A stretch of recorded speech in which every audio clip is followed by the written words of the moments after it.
Oke, ya sebelum itu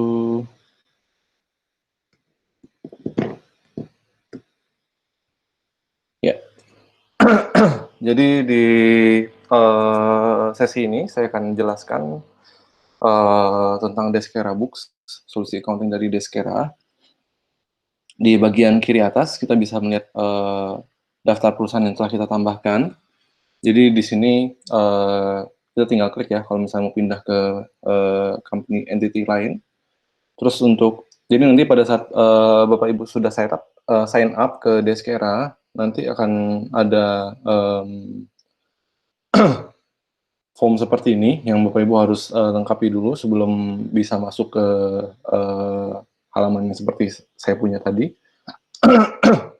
Jadi halaman pertama kita perlu tentukan, kita perlu isi nama organisasi kita, tax residency, kita masukkan Indonesia, atau tempat organisasi kita terdaftar. Terus di bawah sini ada financial setting, financial start date, sama book beginning date.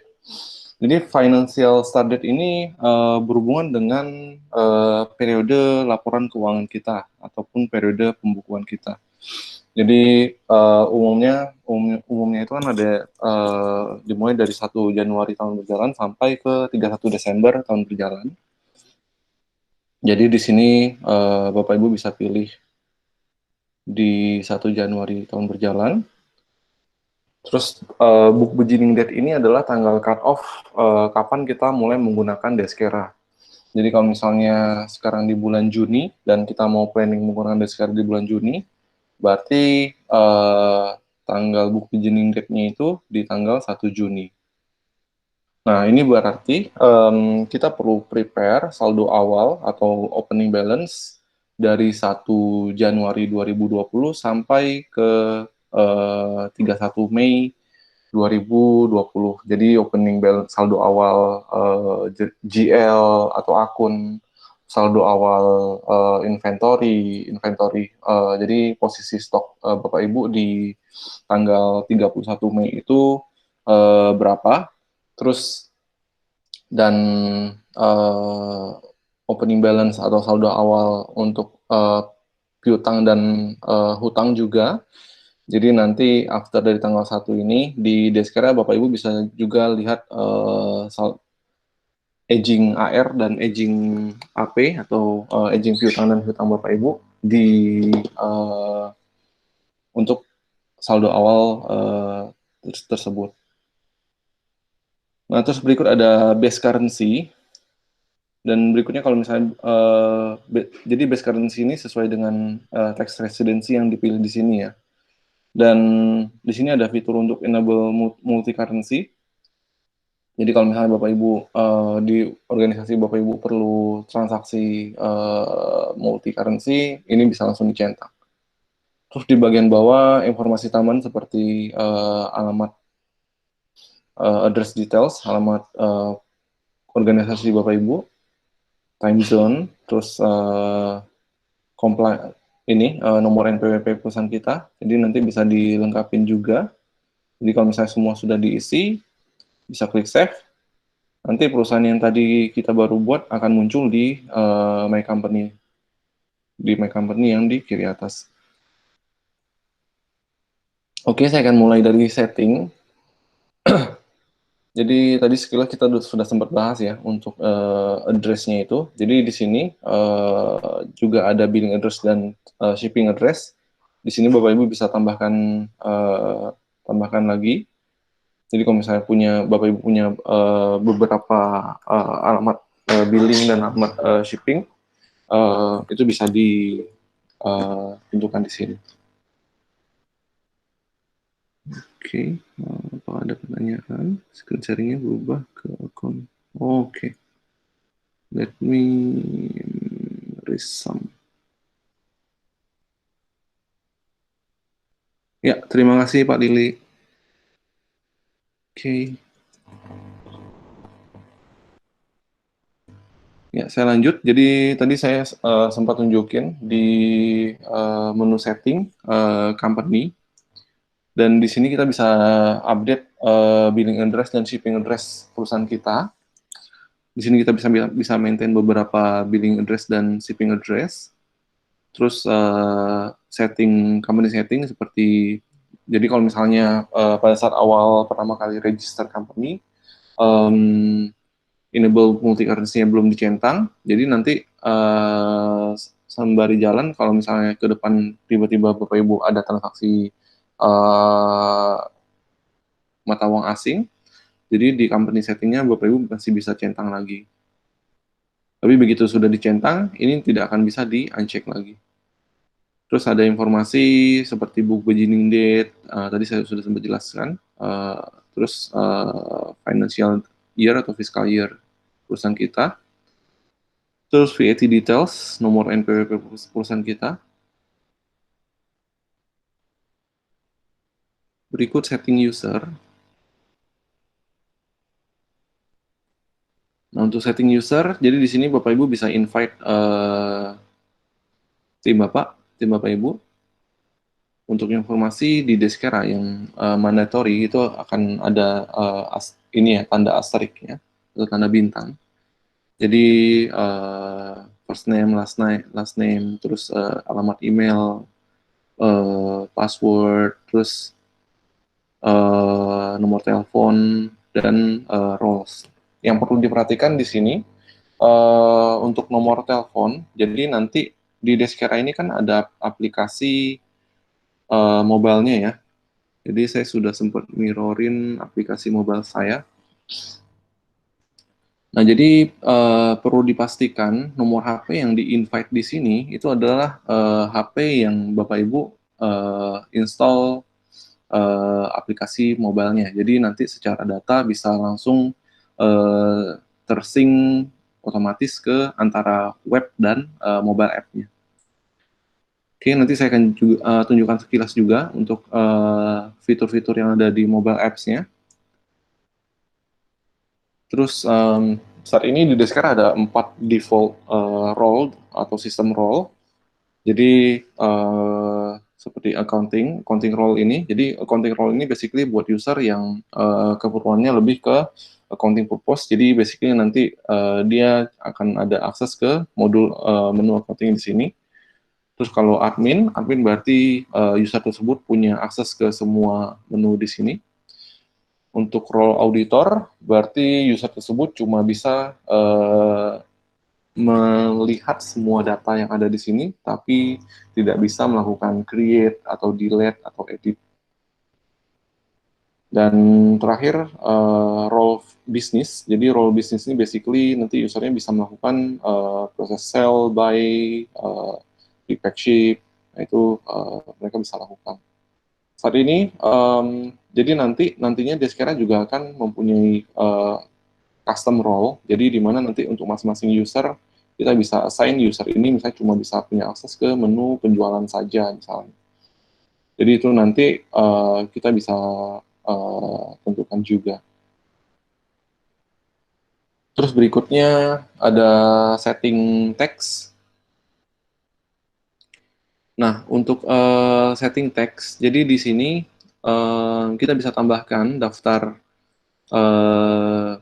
kode pajak. Jadi yang umum pasti ini ya, PPN keluaran sama PPN masukan. Terus kalau misalnya klien Bapak Ibu ataupun Bapak Ibu ada di lini bisnis restoran, bisa ditambahkan juga PB1, dan tipe di sini adalah menunjukkan kode pajak ini akan muncul di modul penjualan, atau akan muncul di modul pembelian, atau muncul di keduanya. Oke, kita bisa tambahkan kurang lebih informasinya sama dengan yang di depan. Jadi ada name, description, persentase, terus text code, kodenya, dan terakhir tipenya.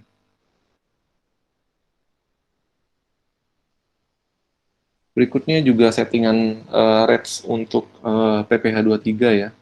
Jadi di PPh 23 itu kan banyak jenis-jenis jasanya. Nah, di Deskera kita sudah define jenis-jenis jasanya. Jadi di sini kita bisa lihat misalnya kalau misalnya untuk jenis jasa arsitektur misalnya. Nah, itu apabila rates-nya untuk residen dan non-residen itu berbeda, itu kita bisa define juga. Jadi kita tinggal set misalnya non-residen tarif pajaknya lebih tinggi, nah itu tinggal kita masukin tarif pajaknya berapa. Nah, yang perlu diperhatikan di sini adalah akun PPh 23. Akun PPh 23 itu kan jadi ini menentukan akun mana yang akan di-tagging pada saat kita potong di transaksi pembelian ataupun pada saat kita potong di transaksi penjualan. Jadi pada saat kita terima pembayaran atau melakukan pembayaran dengan kontak ataupun dengan customer atau vendor kita, nanti akun ini akan langsung di-tagging otomatis. Nanti saya akan jelaskan juga cara itunya, cara mengaplikasikannya. Oke, berikutnya ada audit log atau audit trail. Jadi untuk setiap detail transaksi yang sudah kita buat, kita bisa lihat audit trailnya. Jadi dengan nomor misalnya journal entry dengan nomor 277 itu dibuat di tanggal 11 Juni 2020 jam 10.54. User yang membuatnya adalah user Handra dan role-nya misalnya sebagai owner misalnya. Nah, itu kita bisa lihat audit trailnya di sini. Kita bisa ekspor audit trail tersebut. Dan berikutnya ada import log juga. Jadi untuk master data dan saldo awal, di Deskera ada fitur untuk import atau upload menggunakan data, menggunakan Excel ataupun CSV. Jadi nanti dari total record yang sudah kita import, apabila nanti ada yang di-reject sama Deskera, kita bisa download di kolom download di sini. Jadi nanti kita bisa revisi dan kemudian kita bisa import kembali. Jadi di sini kelihatan total recordnya berapa. Misalnya kita import 500 record kontak, terus kontak ini adalah customer dan vendor ya. Nah, jadi dari 500 itu yang berhasil diimport adalah misalnya 300, 200-nya di reject. Nah, kalau 200-nya di reject, nanti di sini kita bisa download daftar 200-nya. Di reject-nya itu alasannya apa. Nah, itu kita bisa lihat nanti. Terus berikutnya ada setting master currency ya. Nah, untuk setting master currency, menu ini akan muncul apabila kita sudah mengaktifkan enable multi currency di setting company tadi. Jadi di sini kita bisa lihat banyak ini ya, banyak jenis mata uang. Contoh misalnya USD, dari USD. Nah, di sini kita bisa update manual, tinggal kita edit. Tanggalnya akan by default mengikuti tanggal hari ini pada saat kita melakukan update. Nah, di sini kita juga bisa melihat historical rate-nya. Dan apabila kita mau melakukan auto update foreign rate, kita tinggal ini turn on it di sini, atau kalau kita off-in kita bisa turn off. Terus berikutnya ada modul custom field. Jadi modul custom field ini adalah user define custom field. Jadi apabila ada informasi tambahan yang Bapak Ibu butuhkan, tapi di Deskera belum ada, itu Bapak Ibu bisa setting. Jadi informasi tambahan itu yang disupport Deskera saat ini adalah drop down, informasi pilihan, drop down ataupun teks ataupun angka. Dan untuk informasi ini nanti Bapak Ibu bisa tampilkan informasi tersebut di contoh di sini bisa ditampilkan di invoice dan quotation, dan untuk bank account misalnya bisa ditampilkan di invoice, quotation, order, dan contact.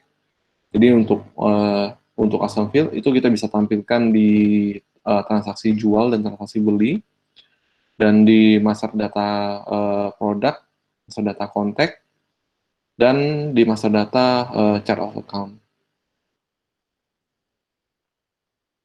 Berikutnya ada fitur dokumen template ya. Jadi masing-masing perusahaan itu biasanya punya format printout dokumen yang beda-beda ya. Contoh misalnya printout dokumen PO ataupun printout dokumen sales invoice, itu ada yang logo perusahaannya ada yang di kanan atas, ada yang logo perusahaan yang di kiri atas. Nah itu kalau di Deskera kita bisa define simply dengan menggunakan uh, Microsoft Word.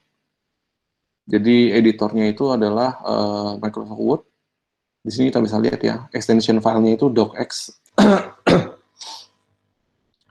Jadi simply dengan selama kita bisa utak-atik Microsoft Word, kita berarti bisa sesuaikan layout dari dokumen di perusahaan kita. Contoh misalnya dokumen sales invoice, logo perusahaan tadi saya ganti dari kanan atas, saya pindahin ke kiri atas. Terus misalnya nomor fakturnya, misalnya saya ganti kata-katanya faktur number misalnya. Terus di sini tutup date. Terus apabila informasi di sini juga nggak mau ditampilkan dalam bentuk table, itu juga bisa di edit. Jadi simply kayak lagi kita edit-edit Microsoft Word saja.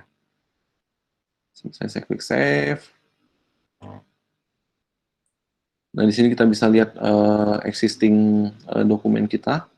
Kalau saya preview dokumen, nanti kita bisa lihat existing dokumennya itu logo perusahaan masih di kanan atas ya. Jadi kalau misalnya saya coba upload untuk template-nya,